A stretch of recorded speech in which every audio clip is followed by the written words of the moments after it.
from the sidelines. And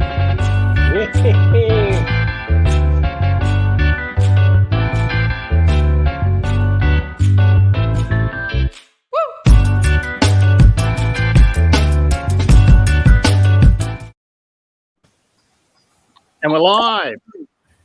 Wow. We're live. I didn't live. even 2022, we're live.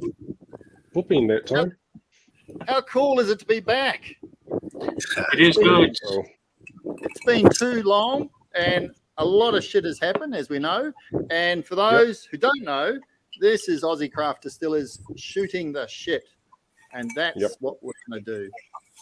So before we go any further, let's introduce our guest. And then we'll have a bit of a chinwag about a few other things. But first and foremost, we have Cameron Syme from Lime Burners from Great Southern Distilling Co. Cam, how are you, mate? Mate, going very good. Thanks, Crafty. It's a bit hot today over here, but unusual for us, but going well. Flat out busy, get staff, but the usual shit. I was going to say, is it ever not hot? Look, where I live, so Albany and Parongarups, our average numbers of days above 42 is one a decade. Oh. So, we are much milder. Parongarups is quite often 6 degrees at night. So, forget that desert, mate. Where I live, there are forests, mountains. Right, there you go. Good whiskey-making country, Cam. Yep. All right. So, So we got Cameron Syme, which is fantastic. For those who don't know, and I'm sure there's many who would know, but Cam is really one of those first wave of distillers. He was there at the start of Australian craft spirits. So it's really awesome to get Cam on, and it's really good. We got Cam on the back of in December. We had Bill Lark on. So we're getting people who are interested in what we're doing on Shooting the Shit. We're trying to create a platform for Australian distillers to tell their story. So this is it. This is what we're up to, and we think we're doing it right. So I'll just cut into something quickly. Over the holidays, we went and got some sponsors. So awesome. How cool is that? Sponsors. Yeah. Sponsors. It's called a level of professionalism, people. No, I wouldn't go that far. Look at that. It's a level of anyway. You pulled the slide. It looks good, mate. It looks good. We do appreciate our sponsors. Yes, absolutely. I mean, we've got, just quickly, we've got Barrel Brokers. So Barrel Brokers in Victoria, Robbie Tugnott and Co. Thanks, Robbie. We've got Burns Welding and Fabrication, which is Mark Burns, and Michelle Burns, fabricator to the industry for building equipment for distilleries. We have Youngie, YN Yoke, and he is a master cooperer, and I use a lot of Youngie barrels.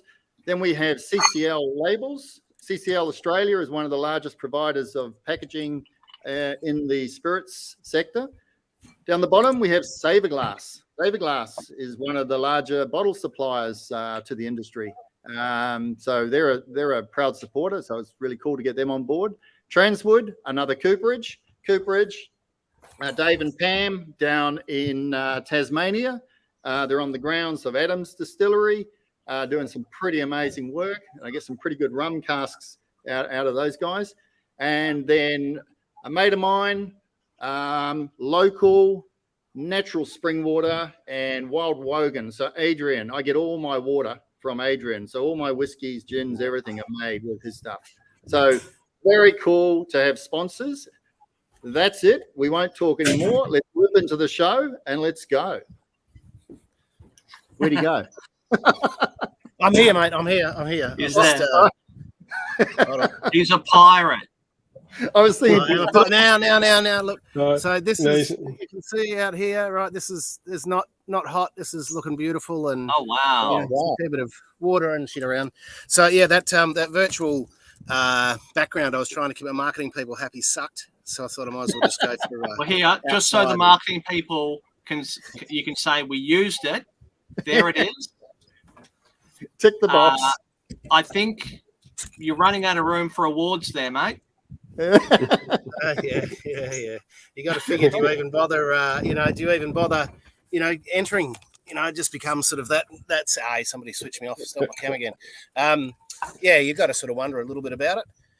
But anyway, sorry, keep my marketing people happy, as we say. All right. Indeed. Yeah, look, competitions they're an interesting thing for sure. I mean, there's so many competitions as we know, but there's certain competitions which carry a lot more weight than other competitions. And when you pick up something with those guys, yeah, it makes you feel pretty good. And Cam, you would know that, wouldn't you? Oh yeah, absolutely. Look, competitions are a really important role, and it's very good. It's a beautiful feeling to be going. I've put my stuff up, and judges have tasted it blind, and it's come back with medals. Really, that's what you want to be looking for as a distiller. Yeah, and one of the great things too is, and I talk to people about this when I talk about what's going on in Australia with craft spirits, is Australia is punching above its weight on the world stage. In all categories, in gin, in whiskey, and in all categories, really. What's your take on it, Cam? You've been around for quite some time. You've seen changes. What do you think's happening as far as Australia and how it's perceived globally? Yeah, look, we I guess incorporated 2004. Did our first distillation, Christmas Eve 2005. So been at the game for a while. 16 odd years of research before I embarked on anything. So I've observed and watched and, learned a lot about history. Certainly, I think there's growing recognition, that Australian distillers are producing, phenomenal quality, but Australia's always known for having, phenomenal food and beverage. So from that point of view, excuse me, I need a whiskey with this. It's still working time over here, in WA, which stands for wait a while. If you want to come here, you got to wait a while, But so yeah, look, it's been a really interesting thing now. As there's more critical mass to the industry, and there's more people out there. It's not just that you've got the 4 or 5 of us that there used to be, all going. Look at us, we're winning awards. You've now got literally hundreds of distillers across the country going. Australia stands out on the global stage. Yeah, well, the last count we're winning awards. Sorry, what was that, Todd? And look at us, we're winning awards. Yeah, exactly. Absolutely. Well, the last count that I heard was there was 400 distilleries in Australia, and I think that figure is out of date already. It's just every week there's a new one popping up, isn't there? Yeah, absolutely. Hey, I'm just going to give you my Dark Knight for a sec while I just get myself slightly, scratch the crotch and grab a seat and do all that sort of thing. 1 second, gentlemen. Don't worry, I'm going to pull the roller door down. I'm getting munched by mosquitoes. I'll be back in a sec. Sure, fantastic. And here we are. So professional, as always. I was about to say, what was he saying about a level of professionalism? Yeah. I don't know. So, meantime... we'll just talk amongst ourselves. Yeah. No, look, I am here, John. I'm just having. What we haven't done is said what we're drinking. What are we drinking? All right. Well, I'm going to start. Yeah, so I'm on the Pechuga. Awesome. Great from drop. Black Snake. Tonight I'm trying it on just on ice, and it is lovely. It's such a good summer drink, and I really wanted to feed it. Well, give one of my friends a try of it, but then I remembered they're vegan, and it's not vegan friendly. Got a bit of kangaroo in there. Yeah, I could have been cruel and told them after they enjoyed it, but instead I just explained it to them. But that's get your face around some Black Snake, the Pechuga. If there's any left, I'm not sure whether Rosemary is willing to let it go. She may just hoard it all for herself. What are you up to? What are you on, Todd? So I am drinking. Where is it? The old Snowy Mountains Spirit. This is the Apira cask. Something a bit different. Very nice. Watching. I didn't notice that. Is there any left, Rosemary? Let's hope. All right. What are you drinking? What are you drinking, Cam? Look, the Black Snake guys, I want to give a nod to them. I follow them on social media and had a bit of a chat only via that channel. But yeah, doing some really interesting stuff, you know. So I'm keen to try that. Look, at the moment I'm having a Dugite. Just doing some quality control. Of course, it's only 5 o'clock over here. I'm then going to, because I think you're shooting the shit takes a little while, Crafty. Probably going to have a, we'll get up to the camera, a tiger snake, since that's where I've been working today. And then I suspect I might even manage to do a bottle kill for, get the cask in there, 429, some darkest winter, so some nice peaty. Yeah, peaty whiskey. I got to push the. No, I'm just making sure my palate stays tuned, of course. Oh, look, all in the name of research and quality control, really. Yeah. You'd be shirking your duties if you didn't partake, really. Look, we've got 10, 12-year-old whiskies and stuff in our blends, you know, like it's, when I say blends, a married batch, you know, for anything that's 43 and, you know, cask strengths are still single casks, but at some stage, you know, we're going to have to probably make larger batches of cask strength whiskey, so we'll be, you know, creating marriages of several casks to do that. But yeah, it's been, you know, coming back to, I guess, that point of, you know, where Australia's at. There was nobody doing agave in the early days, and I've been longing to do it and having chats with people up in the Kimberley about it. But you know, Black Snake, good to see them out doing some stuff. How about you, Crafty? What are you drinking, mate? So I'm drinking Sunny Hill. First release single malt whiskey. So in South Australia, so Syme. Which I'm so keen to try. Well, sorry, it's all gone. Yeah, there's not much to try on that one. We have to buy a bottle. Long gone. So so Syme in South Australia, we had him on Shooting the Shit a couple of months ago, and that was a pretty good session. So he kindly sent a sample. We swapped.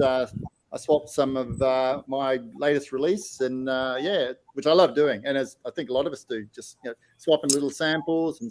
And Crafty, mate, love it. I just received yours last week, and it's funny, we've been over this COVID Christmas period. It's a weird world, as we know, the last couple of years. But I had to shut production for 2 weeks and get my Albany distilling crew to go, sorry guys, you're back in working in cellar door. We're closed for 2 weeks because we were anyway, way crazy times. And yours arrived, so I was at the bar.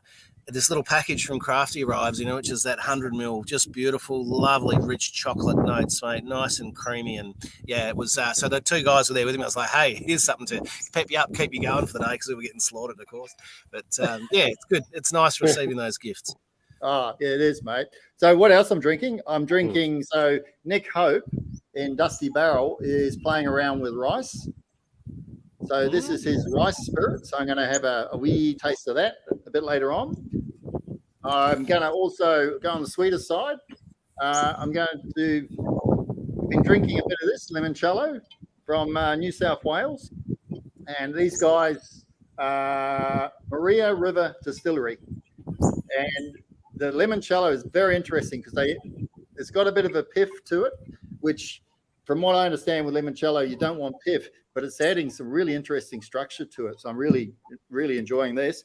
And we're distilling honey this weekend. It's my playtime, distilling honey. I've got my mead mate he's just gone to bed right now, but him and I we're seasoning some barrels with honey, and then we're distilling some mead. So, of course, we're going to be drinking a bit of this as well. Oh, good, man. Good to see. Yeah, beautiful.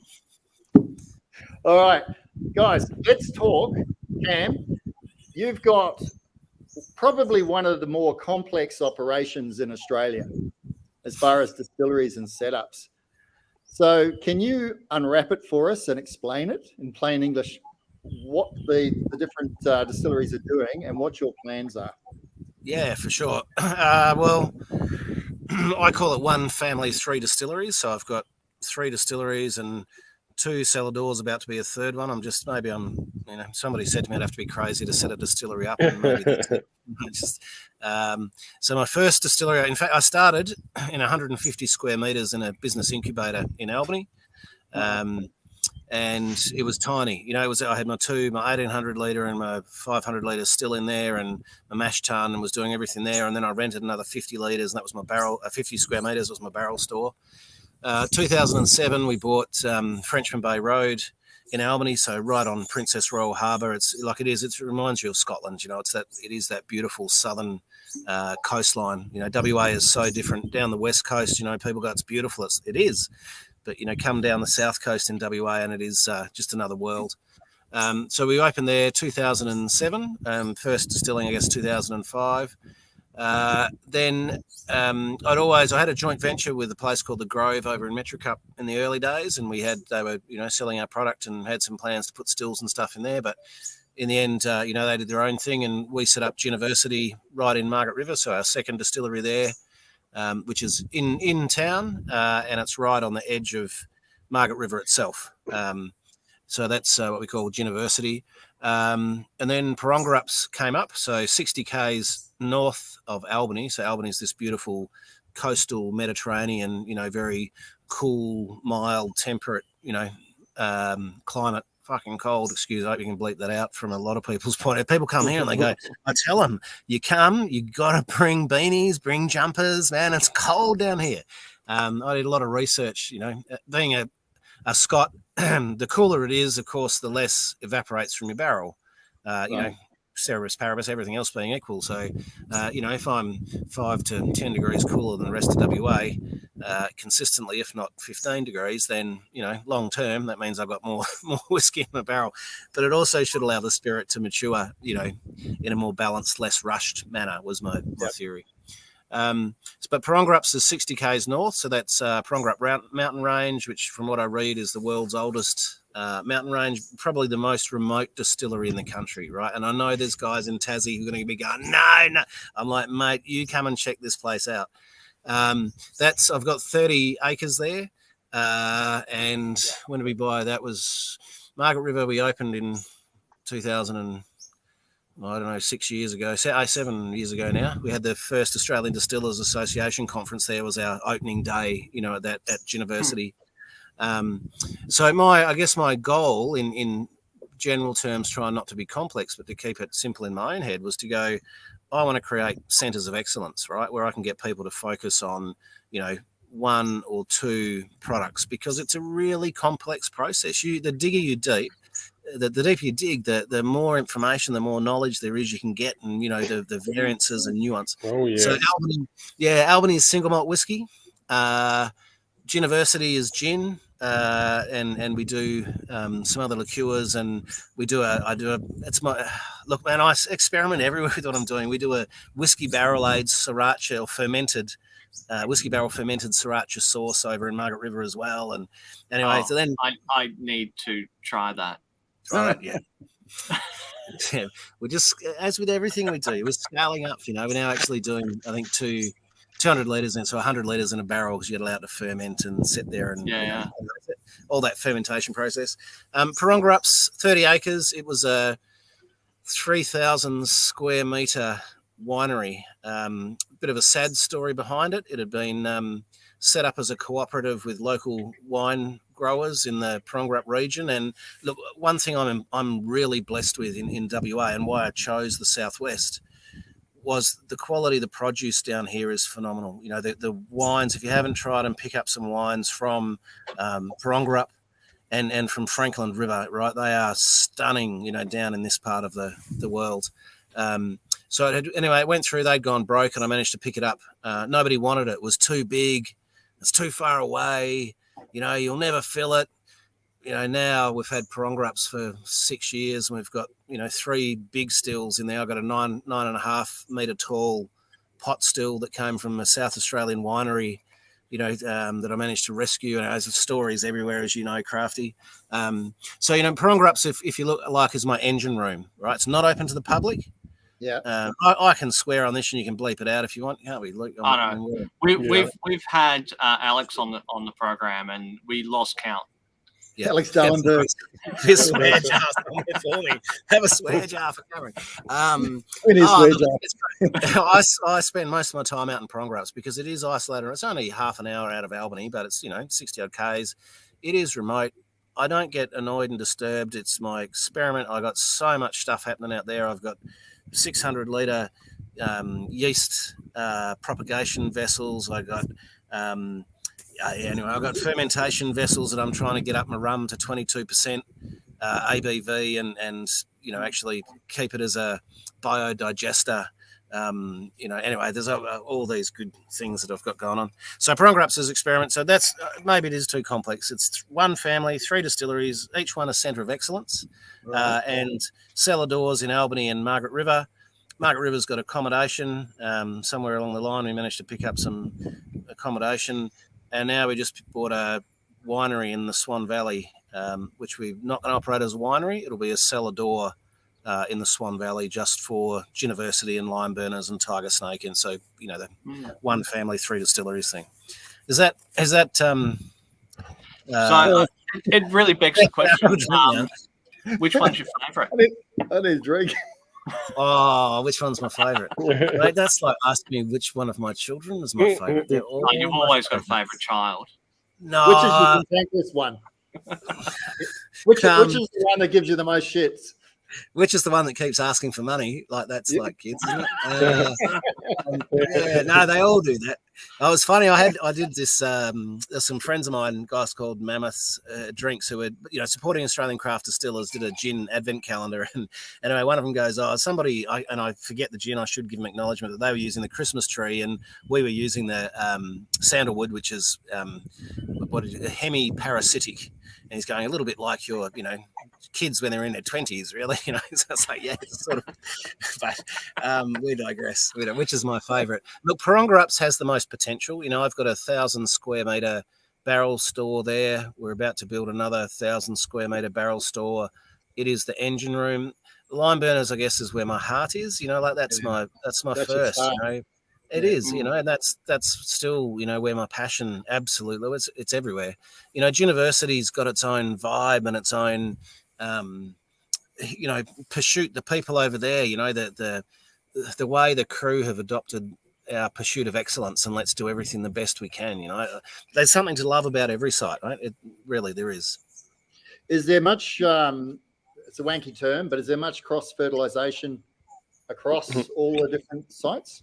Oh, absolutely, mate. Absolutely. Look, we've got 55 staff, which, is nuts because I started this in my business incubator just with me. And, now it's, but our production crew is actually, very small. Margaret River, the entire distilling production, packaging, because we do all of our packaging in Margaret River. No packaging is now done in Albany. We centralised everything over to Marg, send it there, and we're just putting in a crazy volume bottling plant over there to handle everything. There's 3 guys in Margs. Albany's got 2, about to bring on a third guy there, and Prongrups has got 2 of us. So our production crew is actually probably 8 people, 9 people. Out of the 55, everybody else is, there's marketing, administration, and more marketing, and lots of, front of house staff. Our cellar doors go nuts, mate. We have, 200,000, 120,000 or something people a year through our cellar doors. So, it's been a nice journey, but it's also been crazy. It doesn't sound like it's letting up at all either. Well, I mean, that's the question at the moment, isn't it? I got asked recently. Obviously I come to it. I had 10 years as an accountant and 20 years as a lawyer, and 16 years of research, and now 18 years of operating distilleries. But, I think I've got all the infrastructure I need now to tick it through. I mean, if that said, my wife, look, I've got to say, support 101. Mate, I was a lawyer for a multinational oil and gas company going, I want to do something different. Let's go to the country and make whiskey. And she goes, yeah, let's go. And then I was like, right, we haven't paid off the first distillery. Let's buy the second one. And she was like, yeah, okay, no worries.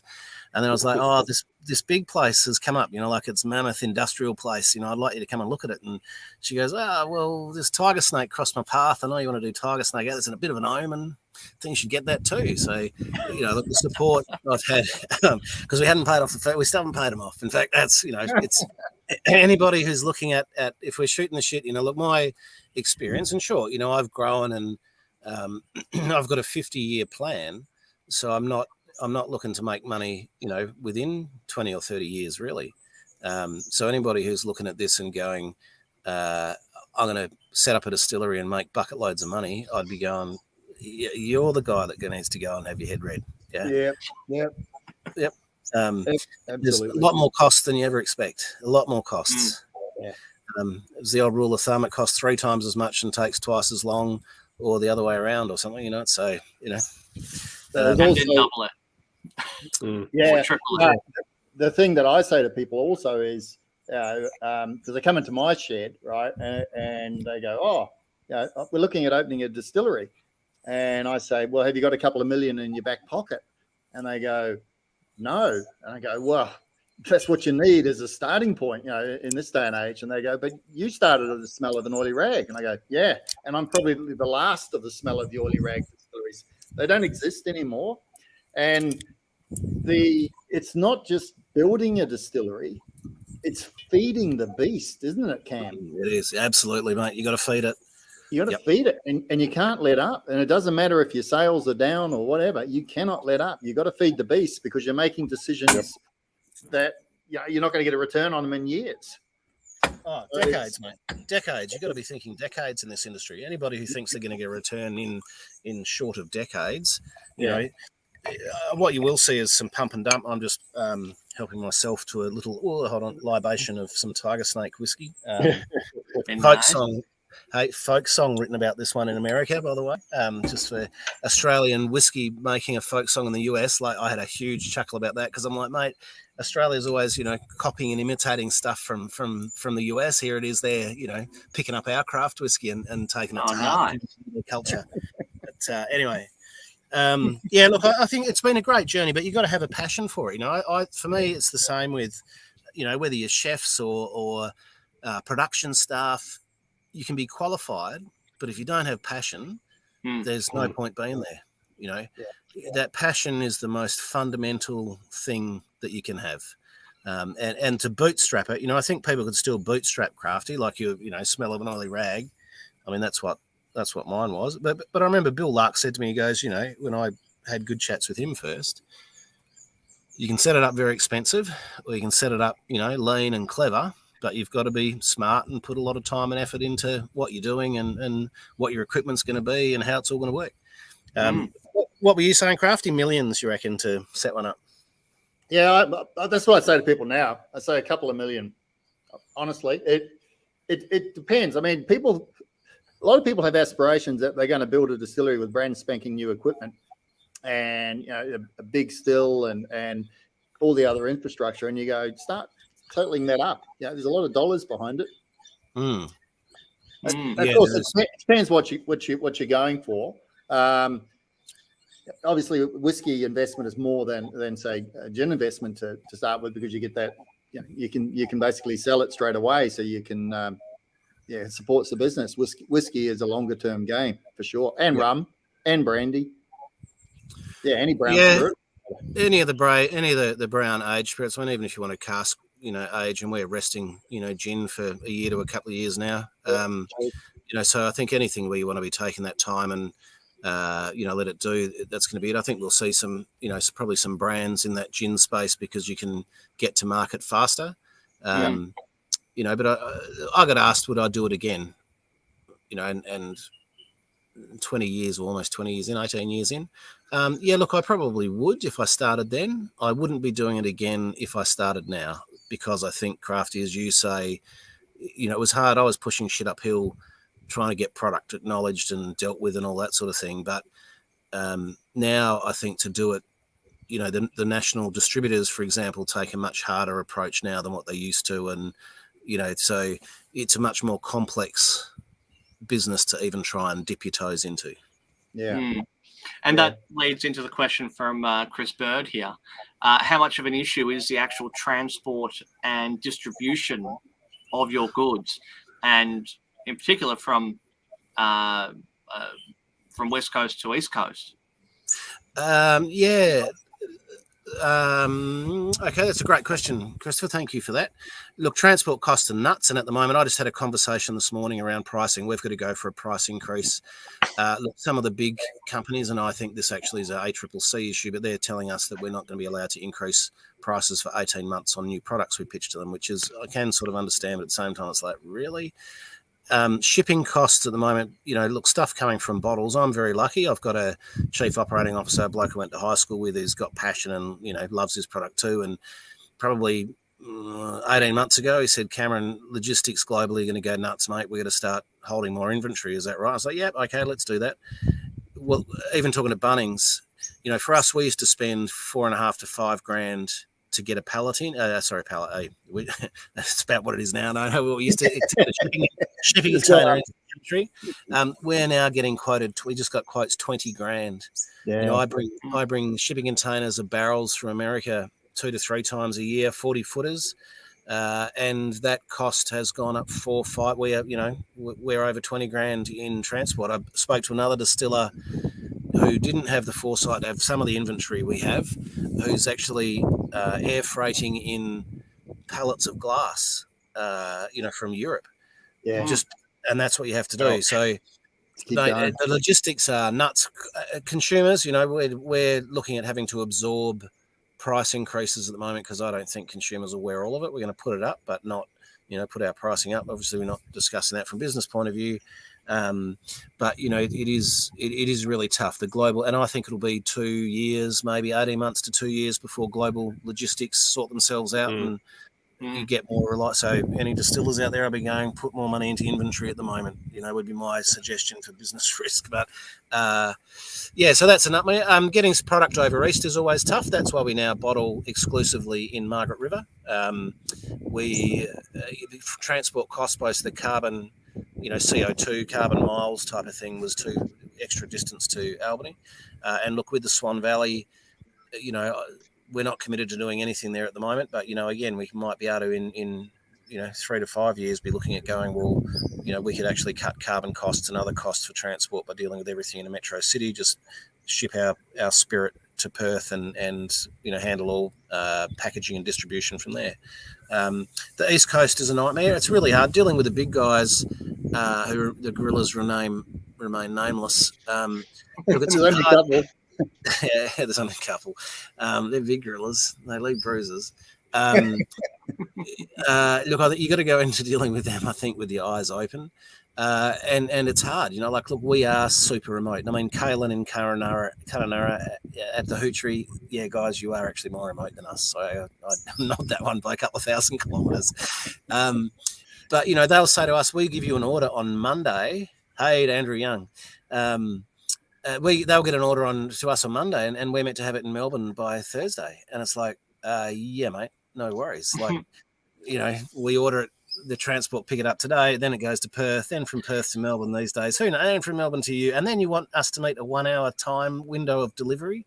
So those logistics, you're Crafty. You get anybody who's heading into that wholesale element. You've got to then employ people and increase. I've got logistics people and stuff to deal with that because I don't need the headache. I want to make good whiskey and good gin and good spirits. So it gets more complex. So I hope that answers that question before around logistics and getting stuff over east. Yeah. Come back to pricing because that's an interesting comment.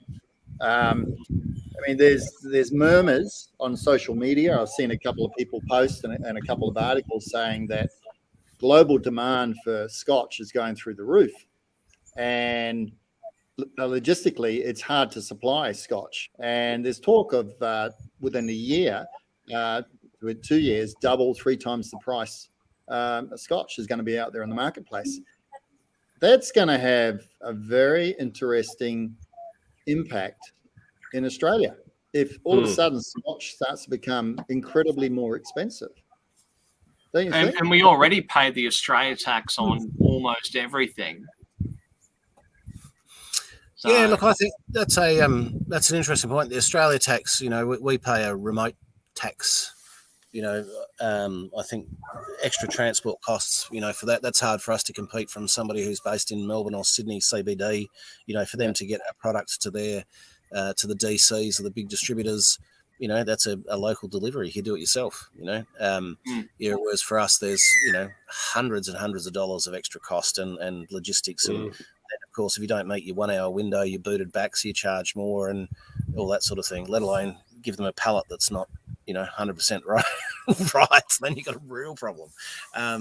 So yeah, look, there's the tips for new players, I guess, is it's a complex minefield, and I just like setting up a distillery. Start small, take it small, you know, do small mistakes, you know, don't make massive. I wouldn't come in and go, I'm going to put $3 million into this, because my accounting background and I guess my commercial law stuff, I got asked probably 2 years after. Oh, some magpies. Sorry, my local. They're coming in. I'll come in for a feed shortly. You know, I got asked 16 years ago. Look, what did I foresee? And at this stage, we were whiskey distillery number 5, and I think I was aware of a 6th one, you know, in the country. And I said, look, I think there will be, you know, I actually didn't say hundreds. I said there will be tens and tens and tens more distilleries that will open up. Yeah. Then I think there will be a lot of price pressure and what you call more of a spot market. You know, I mean, at the moment there's Lime Burners and there's Crafty and there's, you know, Lark, and there's brands that then are identifiable. But then when people start to go, we've got a homogenized, you know, product of Australian whiskey, there's going to be significant, you know, liquidity and price pressure for people. A lot of distilleries will go broke, and that's the unfortunate, sad reality of it. You know, I think there's a lot of people who don't actually understand the technical, you know, there's this reason why big global companies do this with, you know, seriously paid people in technical areas, because the economics of it are tough. You know, at a small scale, it's really hard. You know, if I just had Albany, if I just had Lime Burners, which is, you know, pumping and going great, the economics would be, you know, my children would be cursing me. You know, it's only because I've actually been able to go, I can get some economy of scale and, you know, produce to that, that it becomes a bit, you know, I guess a bit more feasible. I think, you know, Crafty on the other end, you know, you've got, you know, a brand which is you, and it is Crafty, and, you know, you'll love that and you'll do, you know, really well and comfortably out of it. But it's a higher level of personal investment, you know, that you've got in craft works, I guess, perhaps than I do in, you know, I mean, I'm there, but Lime Burners, Tiger Snake, University. I'm trying to push the brands, I guess, independent. Yeah, no, I get that. We asked Bill when he was on in December, what would you do differently? And I was quite surprised by his comments. He said, you know, I think I'd just have a very small distillery. I think I could make a comfortable living, just focusing on retail and customers and that, and do the wholesale that I need to do. But he was talking about going back to small and keep it small, keep the costs small, and keep it personal, which I found fascinating, because Bill's gone and done the whole arc. So it was an interesting comment for sure. Yeah, look, I got asked recently, you know, would I sell if somebody came, and we've had 3 global companies come knocking on the door. You know, we had a CEO from Europe flying on a private jet to Margaret River and arrive unannounced, which I thought was just the height of rudeness. We had another gentleman in Australian distilling land who came and told me that I would definitely need money and he would be there and happy to underwrite equity, and was quite rude about the whole thing. And I said, mate, have you done any research and know who I am, like what I've done? He's like, nope. I got a law firm with 11 people, mate. I got cash cow. I do not need money. So look, for me, now I've of course retired 2 years ago as a lawyer, best thing I ever did. I got asked, you know, if somebody came and offered some money, and I was like, well, it'd have to be a crazy amount. And you know, big companies may not do that because they're not going to make silly decisions. And then I said, well, look, even if it is an offer, I'm then going to pay a lot of tax, right? There's no way I'm going to be paying a lot of tax. Yeah. Then I'm also going to be working for somebody else, because they're going to say, Cameron, you got to stay on as a manager and work for this for, you know, so I'm going to be reporting to somebody else as my boss. I'm going to have no ability to actually influence the decisions within the company. Not that I have with 55 people. I've got to say, I don't actually have much. I can control the quality of my products, but even that, mate, there's a lot of shit that happens that I got no control over in my company. Anyway, so that's the issues of being CEO. So, you know, I would then be answering with no ability to actually really influence things, and I think I would lose the enjoyment. You know, so at the moment, look, I'm able to make enough money to be putting back into the business to reward my staff.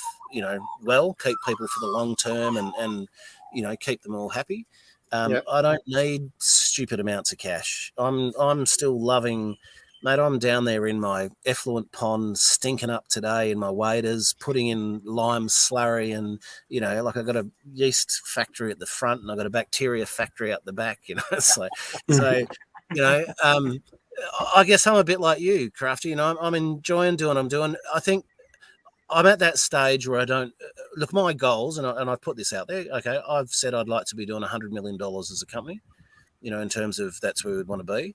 And ideally, my valuation, I'd like to have it $1 billion. Okay, so yeah, it sounds like a lot, but $1 billion's only 1,000 million. You know, it's not crazy. Mate, I had this. I learnt this years ago when I was negotiating. I was like, it's not a lot, but you know, look, by the time that you start, you know, so we're adding over 1,500 barrels a year to our barrel store, and those people who are distillers, you'll know what a barrel of whiskey is worth. You know, it doesn't take long to be having a colossal value. You know, and that's one of the other tips for, you know, where does most of your cash go? Insurance. Anyway, leave that aside.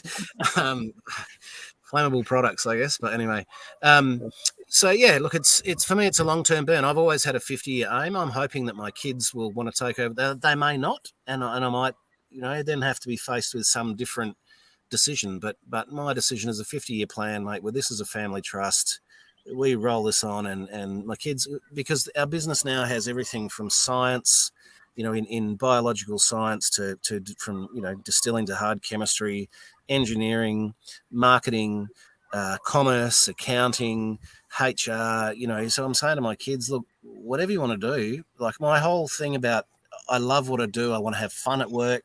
As long as it's like that, mate, I'm happy rolling up I don't work a day in my life, and I work 7 days a week. That's really cool. Living the dream. Yeah. Todd, that's why I'm going grey, mate. Hey, Todd I'm only 30. What are you talking about? Look. Yeah, no, Todd keeps saying to me, can I have a job? Can I get a salary? And I go, mate, I don't get paid. So yeah, mate, I still don't get paid. We need to work on you getting paid first. I still don't get paid, mate. Everybody else gets paid. No, everybody else gets paid. No, look, I guess you do. I mean, effectively, I don't work. Look, we just recently had a change of some, you know, production staff, and I you know, said to one guy, mate, I'm not happy with how this has been done. You've got to change this back to how it should be done. And, you know, I said to him, this is my living. Like, this is my living. Yeah. So the next day he came in on my livelihood, and he goes, when you said it was your livelihood, I just thought, no, I don't have the passion for this. I don't see it as my livelihood. And I think that's like you, Crafty. It becomes everything that you're about for life, really, you know. Do I regret it? No, it's lots of fun. It's the way I explain it to people. Craftworks for me is my platform of expression. It enables me to do so many different things. Now, Todd came up with a phrase, which was, no, it wasn't Todd. It was Todd's wife, Kathy. And it was less yap, yap, more tap, tap. So, is that about you, Crafty? You get working. Yes. You go to a market with Crafty, there's a lot of talking. Go anywhere with Crafty, there's a lot of talking. Yeah, but every now and then, Todd pulls it out just out of the blue in conversation. I'll be talking about something, and he'll just look at me and go, less yap, yap, more tap, tap. More tap, tap. Mate, look, absolutely. I think that's the other key thing about distilling too is, you know, like, while sitting watching a still go through a run is very relaxing, whatever.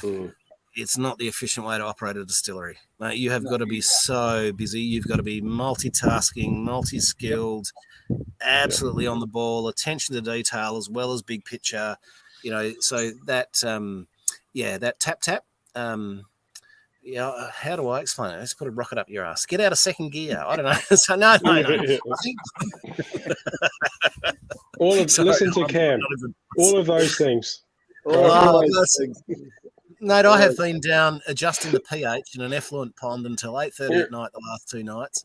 I had cellar. It was actually really good. It was safe because Margaret River for us, it's a busy place. And anyway, I've been at the cellar door in Albany, which I haven't done cellar door work for 8 years. Like I still go to festivals and I do all that sort of. But I've got staff who do cellar door, and it's good positive energy. I love it.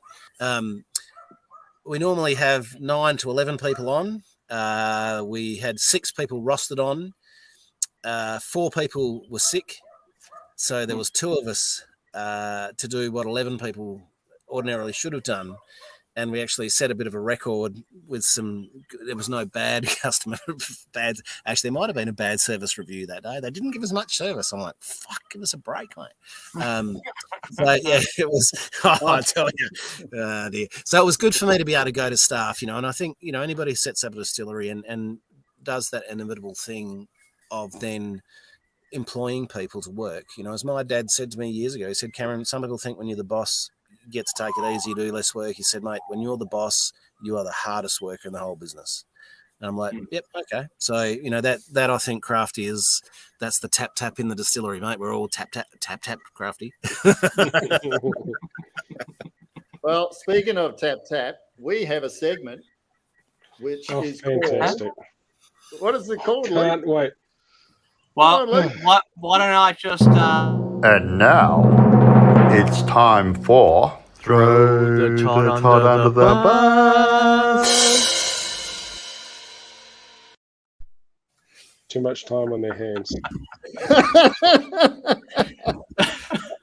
We I lost spent Cam. all day on There that. you go. You scared Cam away now.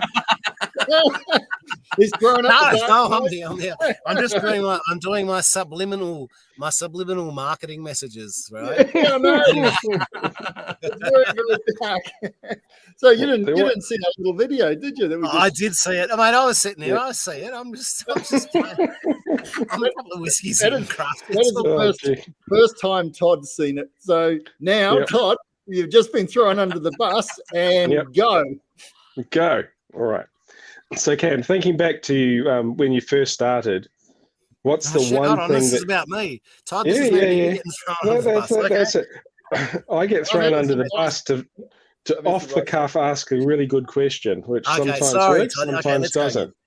Yep. So, thinking back to the start of your career in distilling, what's the one thing you wish someone really told you before you started?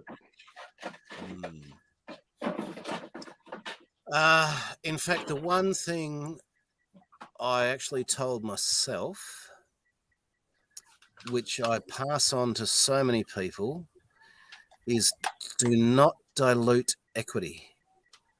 Yeah, okay. Right? Interesting. Do not dilute equity. And look, if I look at what's been the key to success, obviously there's a bucket load of them, but, the number one, I put my house on the line, right? From day one, when I went to the bank going, this is my crazy idea and I'm doing it. And they were like, well, are you going to put your house up as security? I was like, sure, no worries. Like my wife likes that. And look, I've met lots of entrepreneurs, and I've sat on stuff and people so reluctant. I'm not putting my house up. Look, this year, my bank finally agreed to give my house back, right? My family house is no longer caught up. If the business fails, the family house is left alone. Fantastic. Yeah, so underwrite your investments with real estate, of course, because that's what banks like. But if you got to put that stuff up, I think, to get that back. Once you dilute equity, so if you sell a percentage, sweat equity is so undervalued, right? And you are going to have the passion and the Crafty. Your whiskey is you, mate. It's a personification of what you put into the brewing, the fermenting. The distilling, the packaging, it's just like the barrels we use, everything. Yeah. So if you dilute equity, money is overvalued. It's all everything's a hypothecation, right? It's all make believe, that shit. So money is overvalued, and sweat equity, the deliverable of what we do to create an artisanal product, is undervalued. So my big thing, and probably what's kept me going, look, I had a guy the very day I ordered my stills, so back in 2004, great mate of mine, super wealthy bloke, was the managing director of a mining company I worked for at the time. He goes to me, Cameron, I love this bloody make whiskey. Shit, mate, I'll give you $100,000 for 20% today. Right. And obviously that's 20 years ago. And I was like, well, that's more than my stills cost. Obviously stills are a bucket load more now, but I was like, mate, I'm making money from day one. I should take that money. And I was like, no. What did I say? 10%, 20% of the company now is a lot different. And the control is the biggest issue, right? Crafty, you decide I decide what I do. Right? I've got rum. I'm just going to switch back to my Dark Knight while I talk about the dark. That's our rum brand. Yeah. Okay. So that's our rum brand. I have 3-year-old rum. In fact, over 3 years now. It's 3 years and 4 months or something, sitting in barrel, and it tastes fucking beautiful. It's absolutely. We do a French Caribbean method of fermentation. We do it's a 2-week to 3-week ferment, because we have a primary ferment and our secondary ferment with a lactobacillus. So in fact, it won't be lacto. It's an old winery, so we're getting Brettanomyces and other stuff, which is really funky flavors, like really. At the end of the ferment, the wash tastes like Dutch salted licorice. Right, it's phenomenal. So anyway, rum. But 3 now. If somebody was an equity investor, if I was an equity investor in my business, I'd be going, Cameron, what are you doing? Right, like 2 years, get that shit out. Let's start making money off it. Now, I haven't found a bottle. Like, I have not found a bottle that I'm happy with for the rum. Yeah. And then I start to go, oh, now I'm going to talk 6 to 9 months of logistics time frame delay to try and get stuff out of Europe. So, hello to Nathan. From my point of view, it's that luxury of being able to make the decision of, I don't care whether the rum comes out as a 3, 4 or 5-year-old, mate. I am building a rotating drum malting machine that can handle 5 ton of malt at a time, just for my whiskey making. I've got some fantastic rum. I've got 50, 60 barrels of casks of stuff sitting there, and it is delightful, but it's not number one priority. Being down to my effluent pond, adjusting my pH, that's not fuck. You understand how it works, Crafty? Jesus, I've got to keep my neighbours happy. Why would you build a house 300 metres from a bloody winery effluent pond? I tell you. Anyway, that's a whole new story. But I learned lots about it now. I'm very good. I am actually going to be building one of my big things, and maybe coming back to, what do people tell me? The one thing, Bill Lark, look, and I, Bill actually rang me one day and he said to me, Cameron, my marketing staff are using this term, the godfather of Australian whiskey. And I said, oh yeah, it's good. And he goes, you coined that term. I said, yeah, I did, Bill. And he goes, well, I'm telling them you're my number one fan. And I said, well, Bill, we're an industry, mate. And in order to be a really successful industry, we're going to need some people who are, the pillars upon which we are built. And Bill Lark, you are one of them. So, that for me was, and maybe that's, I've always, as an early entrant, gone, the Australian distilling industry is bigger than me, bigger than what I'm doing. We can be a global player as an industry. We should be, as we are now, as the ADA, engaging with government on key issues and going, mate, we can be a multi-billion-dollar value to the Australian economy. And we can do it with exceptional class and be top of the field, right? That comes back to your earlier point, Crafty, about, where's our industry now? So, look, Bill said to me, Cameron, spend your money wisely, right? And that has been a key thing. Other than that, I was no silver spoon person, mate. I was broke ass, and you're an accountant and a lawyer, and you don't earn a lot of money in those junior ranks in those industries. So you spend your money wisely. You do a lot of hard graft. You do a lot of that tap, Crafty. Get back on the job, mate. Yeah. And you put a lot of hours in. But it is a great journey. So the big thing, I reckon, what I wasn't told that I now know. Look, okay, so I have told you what I think everybody should know from, my professional background. So the big thing was it would cost a shitload more money than I ever imagined. And, okay, look at the size of the stuff we've got in terms of we have 3 distilleries, 55 staff, significant volume and export and all sorts. Mm. But it costs a bucket load more. I remember coming home to my wife going, sweetheart, I'm sorry I've paid staff wages on my credit card this week. So I'm glad we've stocked our pantry for a nuclear winter because that's what we're living on. Not a prepper. No.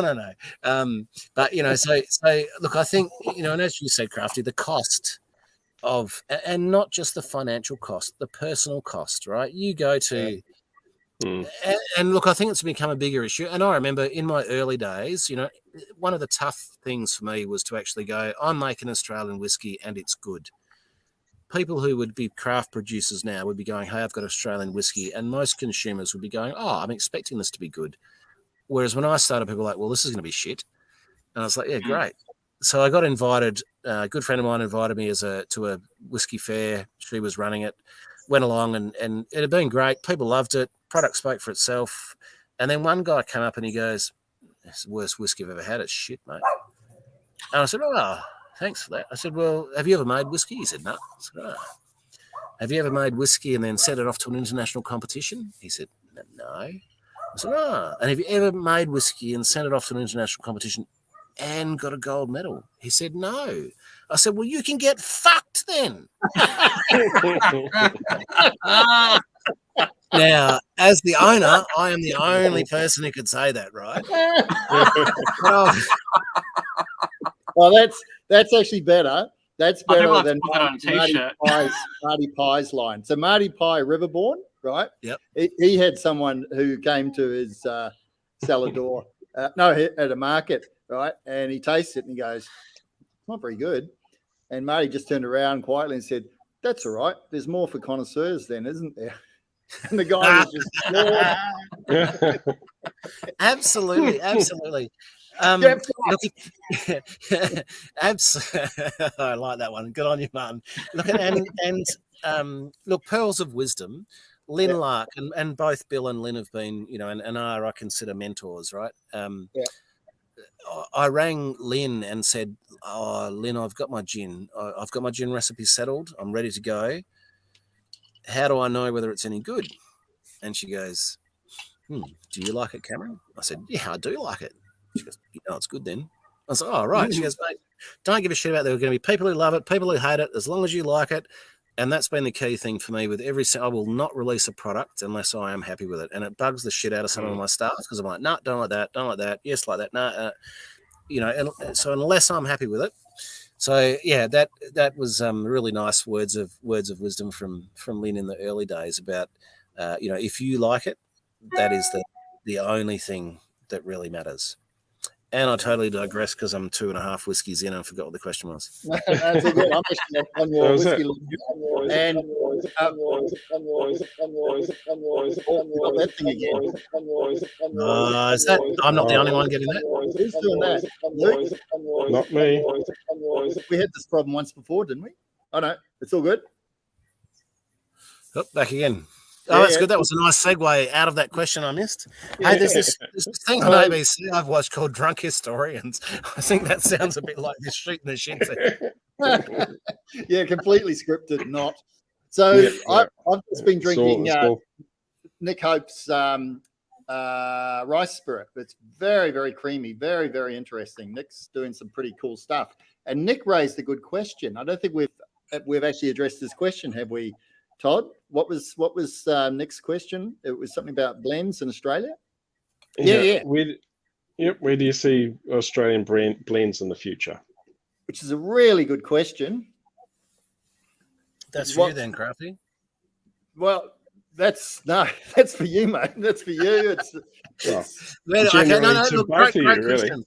Can I clarify? Well, is it possible to clarify what do you mean by blend? Good question. Can you define blend for me? Yeah, good question. I think the question's coming from Nick is in regards to blend grain and malted barley and rye. So it's not. It's basically not barley. It's grains. Yeah, blended mixed grain. Look, Mixed so for grain. me, a blend. Well, not battered whiskies, just true blends. A blend. Well, look, I look at a blend to me is not so I'd call a mixed grain mash different from a blend. And I'm having this dispute with a couple of international spirit competitions who are trying to tell me that Tiger Snake is a blended whiskey. And I'm like, no, it's not. It's a mixture of grain done in a single batch, mate.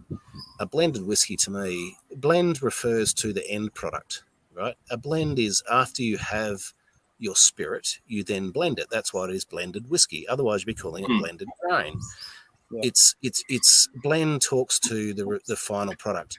For me, I see that there are phenomenal things going on across the whole industry. And Nick, if I answer it this way, I've said for 10, 15 years, we're in a golden age of Australian whiskey making. If we're just talking that, there are phenomenal things going on with people who are so creative and you might say pushing the boundaries. I think people are nuancing and looking for a difference in relation to what their mash bill might be or how they, what wood, they age it in, what their wood policy is, or how they marry casts together at the end. There's so much interesting stuff going on. The rising prevalence of specialty grains, and I'm not going into a deep conversation on that, but specialty grains being used in brewing and distilling, and coming more to a fore, I think is very interesting. So the future of blended whiskies, if I talk about it literally how I see it, that is then somebody in the secondary market buying barrels of whiskey from distilleries and blending them together to make a whiskey they will sell as a brand. Okay, Now David of Struska, fantastic guy, incredibly knowledgeable, and masters in distilling, big distillery. He is trying to produce enough really good quality base material that then people can go, hey, I want to be a blender. I will buy whiskey from different distilleries and a whole heap of different whiskies from David, and then I'm going to create my own unique blend. That's more akin to me to most of the gin market, where it's a faster turnaround. You pay more for the base product and do that. So if I'm talking the future of Australian blended, I see there will be, like a Dewar's black and white, or a Johnny Walker red. There might be somebody who comes out with a, let's call it Great Australian Outback, because that can't be done, already been done. But, somebody might come out and go, hey, I'm going to actually create a risky brand. I'm going to buy, a little bit from Crafty and a little bit from Cam and a little bit from Starwood and a little bit from this person and that person. And I'm going to buy a shitload of Manildra. I didn't say that. I'm going to buy a lot of grain whiskey from somebody else and blend it all together. Because I ferment and produce my own neutral spirit, except for with gin, which we can come to later. I'm not going to digress into that. We do most of our gin, but we can't meet all of the demand. We source it from another craft distiller. But I still think we're craft. Should I digress? Crafty, too many whiskies. I'm enjoying this. Where was the question? I hope my kids don't watch this. Don't drink alcohol until you're 25. Cam, you don't put age statements in line bonus. Was fucking old. M9. Oh, okay. First and seconds innings. Dave Cook. And a big hello to Dave. And if I talk supporters of the Australian whiskey industry, look, we would not be Crafty the industry. We weren't without, the big supporter base we have. And, Dave Cook's one of them, as there are a number of other people. So, yeah, a big hello to Dave. Look, Dave, I have put age statements on Tiger Snake strength because I've had 10-year-old and 9-year-old Tiger Snakes. I didn't for a long time, mainly in the early days of them, take off a marketing hat and entirely frank, because I didn't have a shitload of old product. Now that I've got 16, 18-year-old whiskey, or 16-year-old whiskey as my oldest, and I've kept whiskey consistently every year, and we blend, so anyway, we are now considering from a marketing point of view, do we need to do that? Because, a new craft distillery who's producing a 2-year-old product is not the same as a 16-year-old whiskey I've got in a barrel, right? They are totally different things. Yeah. The knowledge and finesse of keeping a barrel alive for 16 years, and any whiskey producer will know this, you can get too astringent, over oaked. You get the wrong barrel, your whiskey is fucked. So, look, we are moving to the point, Dave, of considering, you got the 7-year-olds, 17. So, yeah, we have had a 9 out of 10 as well. We've got 12, 14-year-old whiskies in blends, which we don't call it. I'm considering doing more of that. So watch this space, maybe to draw a little bit of point of distinction between some of our aged product and some of our, unaged product. Don't expect our age statement whiskey to be cheaper or the same price as our current stuff, because it ain't going to be. It's going to be exceptional whiskey, but it costs a lot of money to hold it for, 10, 12, 15, 20 years. So, look, we will probably move a little bit more into age statements. If I come back to it, and I think one of the things that we, any distiller should take heart at, and Crafty and I, look, we had a great trip to America a couple of years ago now, Crafty. Yep, absolutely. And we met this guy, Harvey, who was an absolute legend of world whiskey. And, he'd been part of Jack Rose. And this guy was, in his 90s and been in the whiskey industry for, 35 or 38 years or something. Yeah? Hold on, 48, started when he was 22. He was ancient, 70 years. And I asked him, I said, look, tell me top number 3, because I'm keep things simple for myself. What are the top 3 things you've learnt, out of your life in whiskey? And he goes, well, Cameron, a number 1 would be a young whiskey can be a great whiskey. And I was like, oh. So here was this, after 70 odd years in the industry. So if you make a cracking whiskey, if it is an exceptional ferment, your brewing process has been good, your ferments happened well, you've distilled it nice and slowly and done it properly, and you've got a cask to interact and age with that, mate, a 2 and a 2.5-year-old whiskey will be. I've won world's best craft whiskey for darkest winter with a 2.5-year-old whiskey. Right, we then put in Heavy Peat, which was a much older. It was a 7-year-old whiskey that won the next one of the US craft whiskies. So, look, a young whiskey can stack up if it's an exceptional whiskey. So I would agree with him on that. Number 2 was he thought the barreling strengths were too low. I thought that was interesting. Too low. Yeah. This was Harvey's. So when we were in that bar that night, this is. Yeah, I remember. Well, I shouldn't be talking about this. Oh, I'm giving away intellectual property here, Crafty. It was bestowed by Harvey in goodwill, and that's I say I share these things with friends around a couple of drinks. Look, his view was that they used to barrel whiskey at a much higher ABV.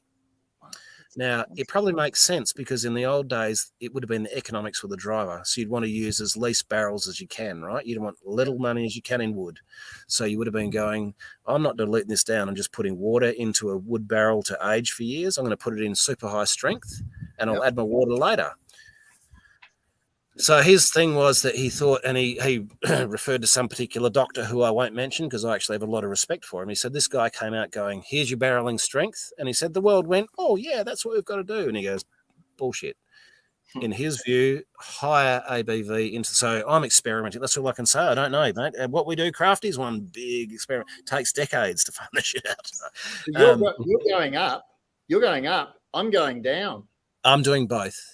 Are you? Yeah. I want to go down to 58. I was 63.5 ish, and I'm starting to play around going down. And how are you finding that? Oh, it's too early to tell. Far too early. No, it's not. You would be into the casks every week, Crafty. Come on. Yeah, every week, Crafty.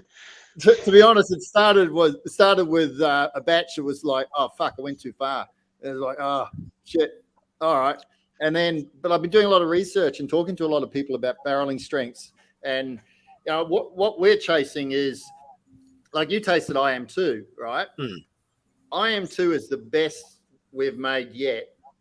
but it's not the best that we're going to make. No.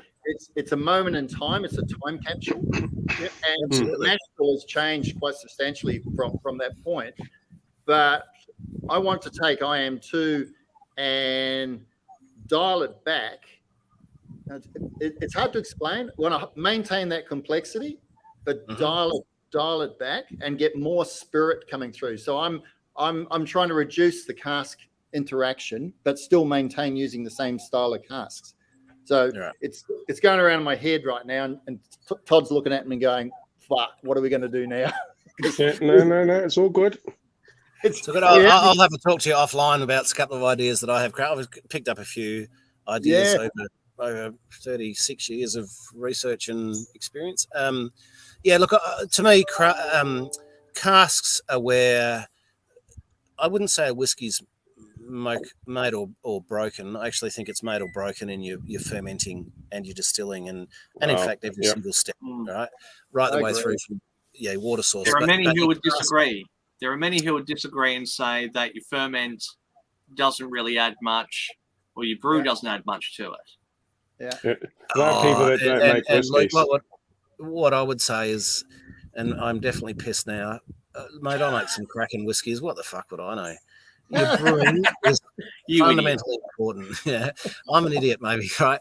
Look, your brewing is fundamentally important. Your strike temperature, your rest period. I know people are going for shorter conversion time frames, and I'm like, yep, no worries, mate.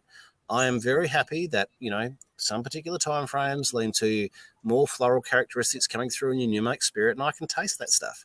So, I can actually tell, I go in and my distillers hate it because I'm like, yeah, right, new make. Thank you. Boom, quality control, because I can be going, this is not quite where it should be. So, no, look, a barrel is the largest single influence on whiskey for sure, right? Yeah. It is the biggest impact.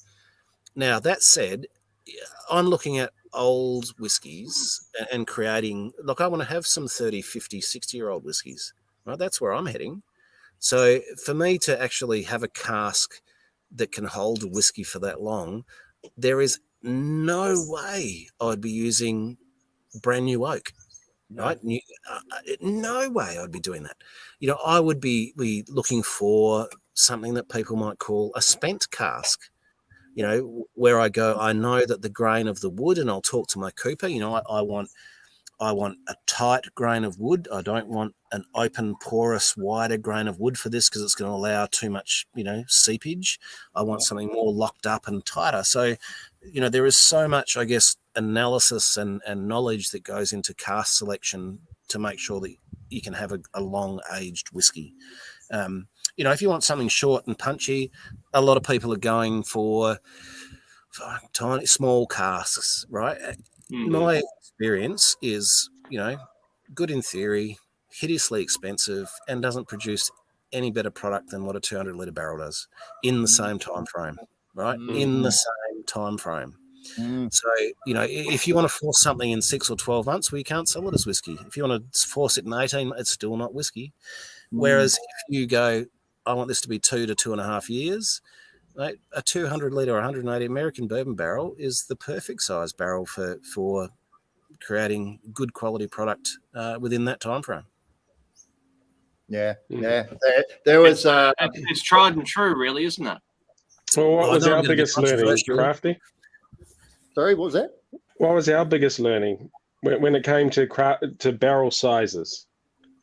Oh, yeah. So a 50-litre barrel and a 100-litre barrel actually take up the same space in a bond store. Yeah. So why put down a 50-litre barrel when you can put down a 100-litre barrel? Well, a 100-litre barrel costs more than a 200-litre barrel, for starters. And the quality of product in a 200-litre barrel is actually arguably better.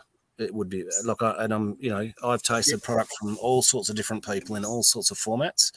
And in our own distillery, I would be going like for like barrels over the same time frame. A 200-litre barrel is going to produce a better quality product than you're not going to force the whiskey. You're going to have more of the grain, more of the base element. And regardless, even with brandy is the same thing. Grape, right? Your base. That's where it's at. Yeah, Just go there. What's it? Just go there. 5 litre What's keg. that? A 1 litre barrel. Yeah, we're going 225s, Cam. We're 225s. Yeah, and 200s. We're definitely moving that direction. I mean, I've got a. Fantastic. I'm looking at it here. I've got a. Happens to be a young cask. It's a super cask. I got them to do a 225 for me instead of a 100 litre. This thing's only a year old. It is sensational. I would put it up as whiskey. It's tasting amazing. So it's giving us the confidence. And we've only been going. Oh Jesus! Only been distilling for 4 years. And laying barrels for 6 years. So learning all the time. As you're learning. This is the cool thing. This is what's really cool. Learning. Exactly. And this is what's really cool about Aussie craft distillers shooting the shit. You know, we talk to people like yourself who are you're seasoned individuals. You know your shit. And we're talking to people that are just starting in the industry. Yep. And everyone's got a story and everyone's on a journey. And it's fascinating hearing people's stories and how they're approaching things. And it's one of the great things about our Australian craft spirits movement. You know, it's a very, very collaborative. It's very open. It's a big family, and here's hoping it continues like that because it's the old Bill Lark adage. Rising tide floats all boats, and I think that's so important.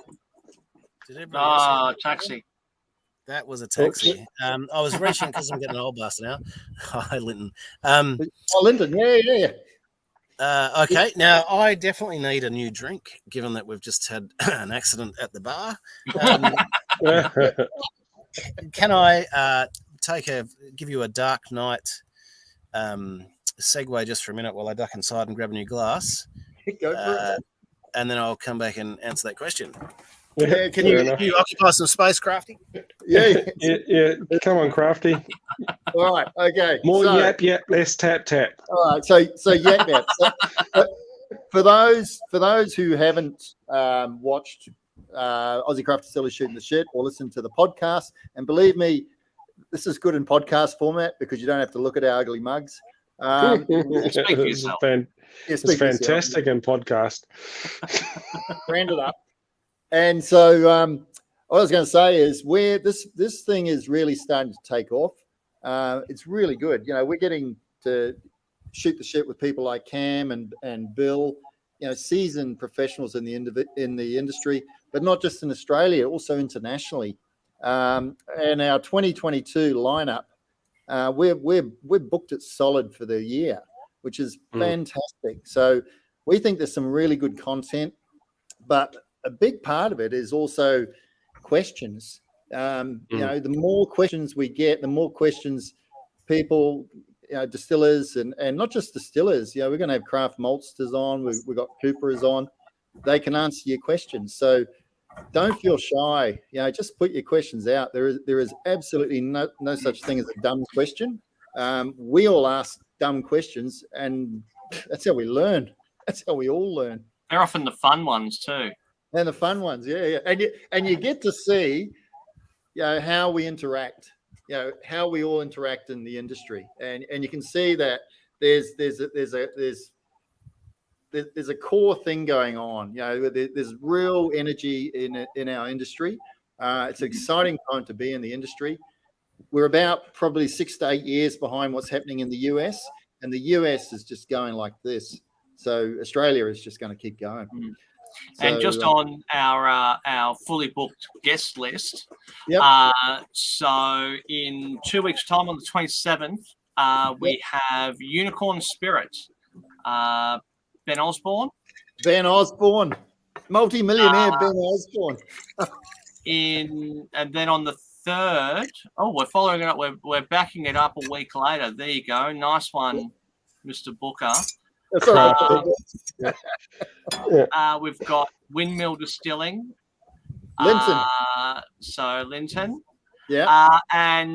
So then we're heading into, what's that put us into February? We've got 100 Souls. So 100 Souls. Yep. On the 17th. Then on the 3rd, we've got Callington Mill. Yes, Cullington Mill, John Everiam and Bill Lark are going to be guests for that one. So that's going to be interesting because the Cullington Mill is a very interesting story. Interesting. Yep. So there's some really good stuff, and all the way through. So we do have quite a. Are they actually called the Crazy US Fuckers? Yeah. In April? No. They are now. We've got some Crazy US Fuckers. Actually, change that. Change it to Alan. I'm not going to change that. That can stay. Change it to Alan Bishop. Alan Bishop.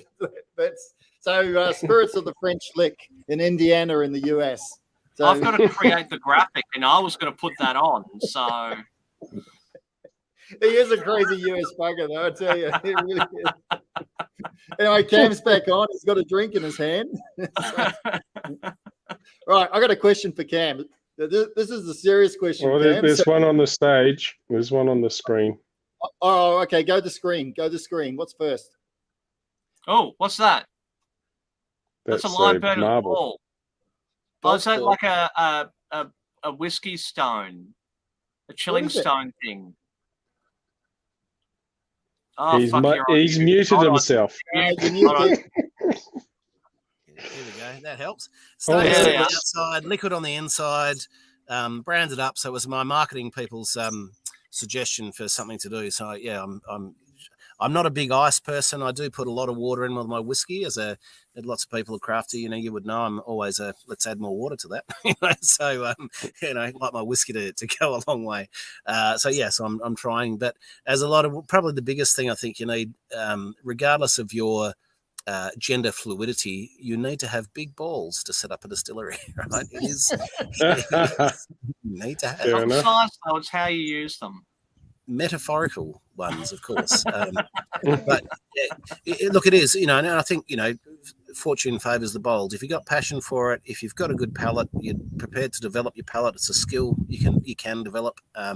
There's plenty of opportunity. Now, Scotch Down Under, when's our next batch of peated port coming? Yeah, I'd like to know that too. If the boss will release it, maybe it'll come out. Yeah, look, our peated port, we've got a few of them happening. We're just reinvigorating and scaling stuff up. So obviously what we're doing and what we have been doing for the last 2 to 3 years of larger scale will take a couple of years to flow through. We really don't release product these days. Anything, no age statement. It's rarely under 5 years old by the time it's hitting a bottle with us. So when's our next batch of peated port? Yeah, I'm a bit partial to that cask. I'm not sure I want to let it out. It's a staff only special. No. There will be one out very soon. Watch this space. I've got a couple in the pipeline that aren't far away. Yeah, cool. Awesome. All right, great. Now my question. So, single malt whiskey. There's a premiumization with single malt whiskey, right? And so we play in single malt whiskey, but we also play in whiskey. What I think is in my mind that's occurring in single malt whiskey is the premiumization of single malt whiskey is not necessarily there like it used to be. You can have just whiskey, which is still commanding the same level of premiumization as Scotch. As single malt whiskey. Single malt. Yep. So you follow me to this point? Yep. So my question is, and this is what I'm wrestling with, and I talked to Todd and Luke about it quite a lot, is single malt restricts you in what you can use from a raw material standpoint. Barley, right? Mm-hmm. Barley. But if it's just the classification of whiskey, sorry? Yep. Does it? There's a lot of variety within, anyway. As I well know. But with the classification of whiskey, it's a broader spectrum you can work on, basically cereal grains. Yep. So my question is, the whole premiumization of single malt whiskey versus whiskey, do you think it's changing? And do you also think that the association with Scotland and single malt, it's more perceived as it's a Scottish thing? What do you think? I'm curious. Look, I make mixed grain whiskies. You know, we do a sour mash, you know, Tiger Snake. Dugite is a blend of, and look, some people, $99 a bottle. I take Lime Burners, which is $146 a bottle, and I take Tiger Snake, which is $135 a bottle, and I blend them two together in a particular secret recipe, and I put it out at $99 a bottle. Like, you figure me the economics on that. It's to try and make something available for people sub $100, and I can do that economy of scale in Tiger Snake. But look, single malt to me, it's more particular. The brewing process for single malt whiskey is infinitesimally detailed, right? From, you know, your strike temperature, your resting periods, your amount of protein you're getting out, how much Vorloft you're doing, you know, your fermentation temperature, the particular yeast you're using. You can, if you make a mistake in single malt, it shows up really quickly. Right. Once you start to introduce mixed grain, and obviously within single malt, you know, you've got Pilsner malt versus pale malt versus amber malt versus crystal malt versus all these malts, right? Yeah. Within a mixed grain, you start to introduce a far broader variety of flavors to your palate, as well as different structure to the whiskey itself.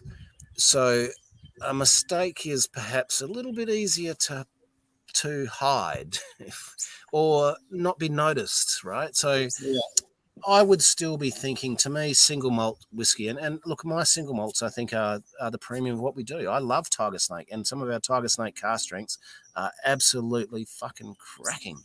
Our rum is, but single malt, right? I tell you, it is. If I was a drug using person, it would be the top drug that you could get, right? It is the flavor and the structure and the, you know, the other thing I think with single malt, and it's, I mean, all spirits to a certain extent, but more single malt than grain whiskey or brandy or gin, is, you know, that the maker of that product has kept this as a single discrete strain of malted barley, which is the most expensive grain that you can deal with, except for things like black barley, which I'm playing with at $20,000 a ton. Anyway, that's nuts. So look, I think, you know, when you get a good single malt, you know that the attention to detail from that distiller, and when I say distiller, I mean the brewing, the fermenting, the barrel aging, the distilling, the whole lot. The attention to detail from that person is next level. You know, and it's to the power of something else. So to make a grain whiskey, yep, mate, I can do one and I can do this and this is great and yep, it's beautiful. But there's a whole symphony there, right? And if there's one note out in a symphony orchestra, you're not going to notice my daughter. Sorry, my daughter. I heard lots about your daughter. Hello. I'm Cam over in WA. Hi. WA. What are you after? No, you can take my phone, yeah. Sorry, hang on. Oh, I need the phone. Thanks, Dad. See you, boring stuff. What are you up to? So look, I would think of it as a symphony, right? Let's liken it to that. A mixed grain whiskey is an orchestra where each individual bit is going well. And sure, if one part of the orchestra is out of tune, you're going to notice it. But if one player is out of tune, you're not going to notice that.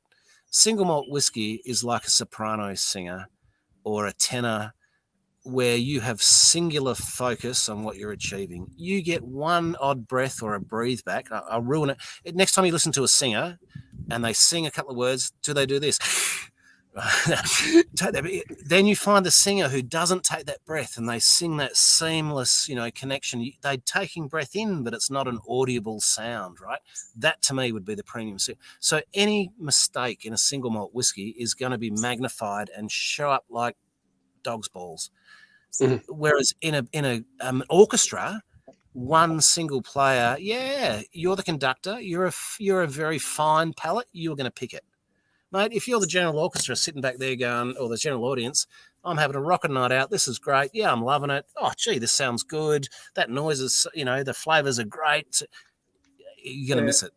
So, look, I would still go, I think mixed grain whiskey has its place, and there is premium mixed grain whiskey because there can be as much attention to detail in creating, you know, the perfect mixed grain for sure, you know, because every single player in the orchestra has to be on their notes, so that's equally good. But if who died? Uh-oh. And it was such a good point he was making as well. Well, I loved how he was talking about the breath and the soprano, and then dog's balls all in one sentence. That was classic.